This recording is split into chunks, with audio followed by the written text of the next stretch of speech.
This is Big Ten football in one picture. A cold and snowy Saturday afternoon in Minneapolis for the most played rivalry in college football history.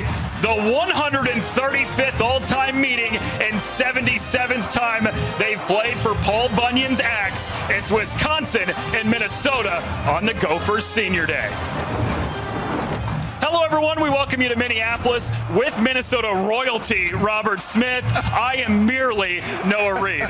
This is the 119th straight year that Minnesota and Wisconsin have played. It's the battle for Paul Bunyan's Axe. And oh yeah, it's 25 degrees and snowy out there. It's not pretty, but this is when Big Ten football is at its best. Oh, it's so great. Iowa State and Kansas had really lofty expectations coming into this season. We're talking Big 12 title, college football playoff type stuff. While that is clearly not going to happen this year, Robert, both of these coaches talked to us and expressed how this had a big game feel to it. We opened this game tonight talking quarterbacks, talking offense, so why wouldn't this game have just 10 combined points between the two? Third down, Simmons with protection, and it's intercepted! John Nestor's second pick of the day! Foot race down the sideline to the 20 before he's dropped! John Nestor has been spectacular today! Can't drop that one. Williams, stiff arm, slides away from one. What a cut! Oh, stutter step! Williams still on his feet! Leads Sean Williams for a Kansas touchdown! 3rd and 7. Lindsey floats it back in the end zone. Caught Jamison Gears. Touchdown Gophers and a snow angel to celebrate.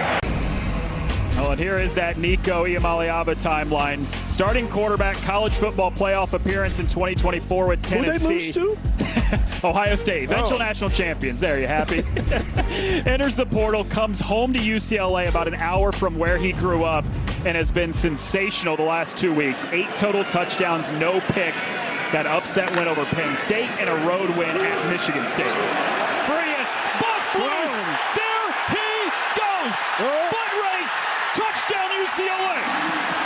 Piscataway, New Jersey, the birthplace of college football, where Rutgers hosted the first ever intercollegiate football game against the College of New Jersey, which is now Princeton. November 6th, 1869. And if you look close enough, you can see that Robert Smith played in that game.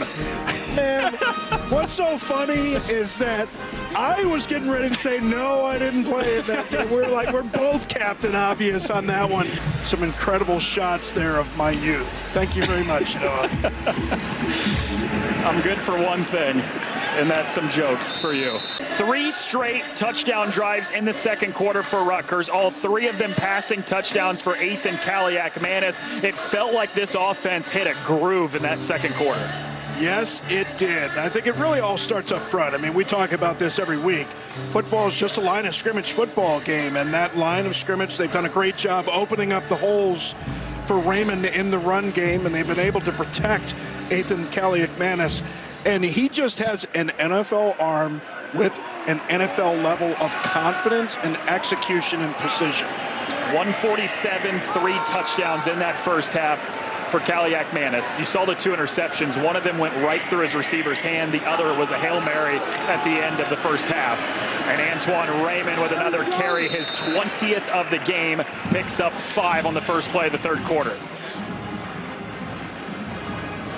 Well, I tell you what you saw in that play right there, Ethan Kaliakmanis, what they're doing is they're using the false cadence. I want you to see the clap, and what they saw on the defense is Daniel Wingate looked like he was going to blitz. So Ethan Kaliakmanis changes the play. Raymond moves over to the other side. They run that ball the other way. That's the value of getting that cadence, getting tells from the defense.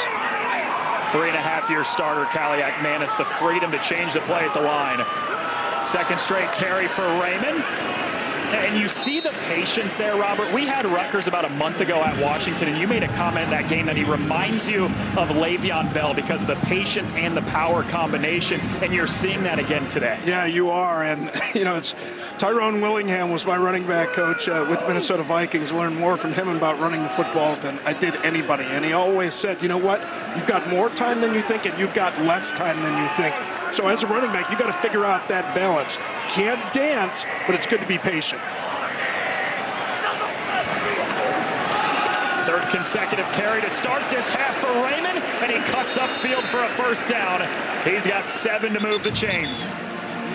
Woo! I love it. The double stop, almost getting the steering wheel. The steering wheel is when that arm starts to spin when you're cutting upfield. He's throwing that thing up. He's putting that arm out, not running up the back of his offensive lineman, which they do not particularly like. Well, he's just got it all. Fun to watch. And now what that does is it forces Maryland to say, we've got to commit more guys to the box. We've got to be comfortable going man-to-man on the outside, dropping a safety down, still zoning off here, though. Kaliakmanis to throw for the first time in this third quarter. He won't get the football away.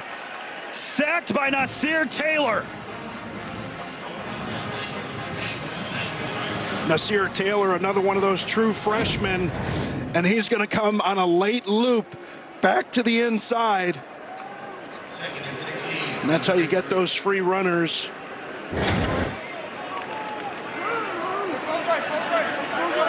True freshman, stayed at home at Maryland. He had some offers to go anywhere he wanted. Georgia, Penn State, Notre Dame, but it was his choice to stay home via Terrapin. Second and long. They get it back on the ground with Raymond. Nasir Taylor with a second consecutive play. The sack and now the stop after a short pickup for Raymond. And as a former running back, you got to know where your bread is buttered. Give credit to the offensive line. Kaliakmanis floats it down the sideline. He's got KJ Duff. Throws it up to his big 6'6" wide receiver, and it's a first down on 3rd and long. Yeah, we've seen some problems with communication. We saw it in that first half on the touchdown with Duff, and get those late signals, late communication. Runs right by Glasgow, and the safety isn't over in time.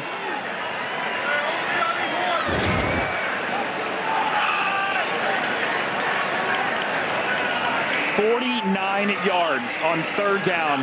Rutgers has been so good on 3rd down today. This is Raymond trying to stretch to the edge. He cannot get away, and he is swarmed by Daniel Wingate, the leading tackler for Maryland. Finally able to slow things down a little bit, and who else is it going to be but Daniel Wingate? And Ted Monachino, the defensive coordinator, talks so much about Daniel Wingate, just how cerebral a guy he is. But like any linebacker, don't ever get it twisted. As cerebral as they are, just got to be mean. Just got to be different. Just got to not care about your own safety going up and making hits. Kaliakmanis loops it to the end zone.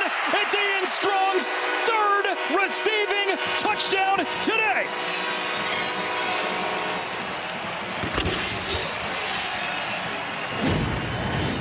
Well, it doesn't get any better than this. On the release, using hands physically to get by Glasgow. Once again, safety doesn't get over in time, but watch the hands once again. The details of playing the position, both KJ Duff and Ian Strong there, again, you can see, because he does not pull his hands back in, he doesn't give Glasgow an opportunity to knock that ball away. Textbook throw and finish. Jay Patel's point after is straight down the middle. An 11-point lead for Rutgers. 3rd touchdown catch today for Ian Strong. First Rutgers player to do that in over a decade.